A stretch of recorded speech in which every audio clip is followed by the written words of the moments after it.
Hello everyone, welcome back to Tech TV and another easy to follow tutorial on Netflix. In today's video, I'm going to show you how to download the Netflix app. So please make sure to watch till the end. Subscribe to our channel Tech TV and ring the notification bell so that you'll get notified on our next interesting upload. So let's get on with it. At first, open the Play Store or the App Store on your device and tap the search bar. Here, type Netflix and tap search. On the search results, tap Netflix. Since Netflix is a default application, it is already downloaded, so you just need to update it. Tap Update.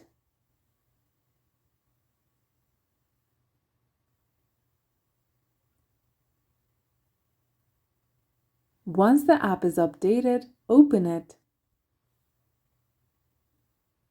And that's how you download the Netflix app. If you liked the video, please leave a like and let me know if you thought it was helpful in the comment section down below. Thank you for watching, and I'll be back with more interesting tutorials soon. Until next time.